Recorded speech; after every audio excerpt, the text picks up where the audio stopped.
All right, ladies and gentlemen, welcome back. Today I'm going to go over a 2-day activity that we worked on when it comes to defining the principles to the Constitution, at least the preamble of the Constitution. The principles are as follows, or the preamble are as follows here. What does the preamble say? We, the people of the United States, in order to form a more perfect union, establish justice, assure domestic tranquility, provide for the common defense, promote the general welfare, and secure the blessings of liberty to ourselves and our posterity, do ordain and establish this Constitution for the United States of America. Now, in class, I handed out a graphic organizer particularly highlighting the 5 underlined words that you see here on the screen. First one is justice, tranquility, common defense, general welfare, and the blessings of liberty. I asked you as a class to kind of come up with a partner to work on defining each of those in your own words. On Canvas, on the home page, I have this paper, this graphic organizer, as a downloadable document.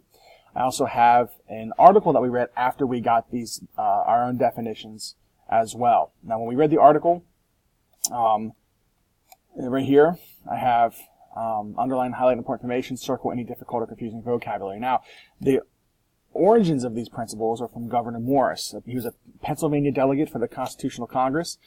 He decides that it's important to write a preamble after the Constitution is finally finished by James Madison. His phrase, we the people, was meant to define the American nation as a single entity created by the people, not the states. Otherwise, the most powerful entity in this entire country is not the president, is not supposed to be Congress, it's supposed to be the people. The people exercise their power every 2, 4, or 6 years, depending on which office they are voting for, and that is the right to vote. So, your right to vote is the only power that the people have over the politicians, the people who hold office that represent us and make decisions on behalf of us. And it intently states the purposes for this new government as well. Now, when you were reading of this article, I was asking you to highlight important information. After that was done, we kind of got our own definitions together. And when I asked you a question at the end of class about whether or not these principles form a more perfect union, well, I'll come back to this slide later. So let's look at the principles themselves and the definitions. All right. To establish justice essentially means initiate fairness for all. All right. The government's sole job is to initiate fairness and to make sure that it includes everybody, not just select few who are wealthy or those who think of themselves to be better than everybody else. To ensure domestic tranquility means that everything in our country will be peaceful. I mean, everything within our country, not outside, but within. The government will do their best to make sure that in our country, everything will be peaceful. To provide for the common defense means to give everyone protection. As you can see, I deal a lot with the military here. So we can see that the government will provide a military to protect citizens in times of need. Next, to promote the general welfare is to care for those in need. A great example would be this year, Hurricane Harvey hit the Gulf of Mexico, especially Texas and Houston. Those people are in need of aid. They lost everything, their homes, their property, everything they own, everything they love.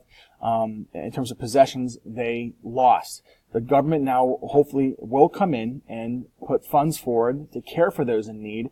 That is welfare. Welfare is not just a food stamp or or money that's given to people who need it or may take advantage of it. It's not about that argument at all. It's about the idea that people who are in need deserve the help from the government. The government will care for those in need. It's about the well-being of the country. And no matter who needs it, the government will help make sure that happens. And that's promoting the general welfare. Finally, the last one, to secure the blessings of liberty to ourselves and our posterity, is to make sure freedom and fairness continues for ourselves and all our children and their children and every generation to come. So if you have a business and you want your kids to continue that business, they have that choice. If they want to continue it, they can make that decision. If they don't, they can go get education elsewhere and learn trade for themselves or get a job themselves. There's a choice there. Not every country has that choice as to where people can move up and down the economic or social ladder. Most countries you stay the same. But here in America, if you start in the lower ends, you can work your way to the very top. All right, it is possible. So that's securing the blessings of liberty. You have a choice. It's what we call free will. Now, as you're filling this out, you can use all these slides. If you want to go back to each one and pause them to write down the definition, that's fine. Each class came up with their own set of definitions. So if you want to use that from somebody in your class, see what they came up with, that's fine. But to make sure that all of you have some of these definitions so you can use it for future reference. The reason why this is so important is because every essay that we go over this year for our tests, that includes the midterm and the final, will pertain to these principles. I'll ask you, has the United States during, let's say a unit we go over is World War I, has the United States during World War I upheld the principles by which our country was founded? You look at each one of these principles at the very top: justice, tranquility, provide for the common defense, and promote the general welfare.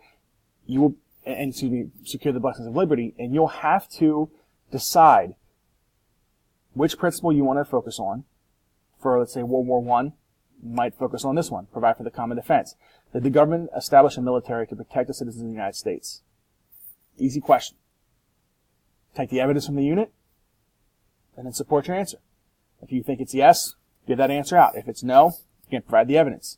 There's no right or wrong answer as long as you support your conclusions and support yourself with stuff and content that we learned from class. All right? So each essay on each test, you'll have 10 choices. 10. 5 are principles, yes or no. So you have the choice between yes or no for each principle, which gives you 10 options. And again, whatever evidence you think works best for your answer, sell it to me. Make sure that you can defend that particular response.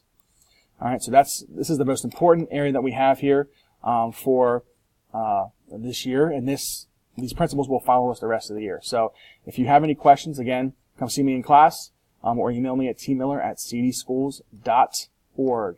All right, thank you very much. Have a good day.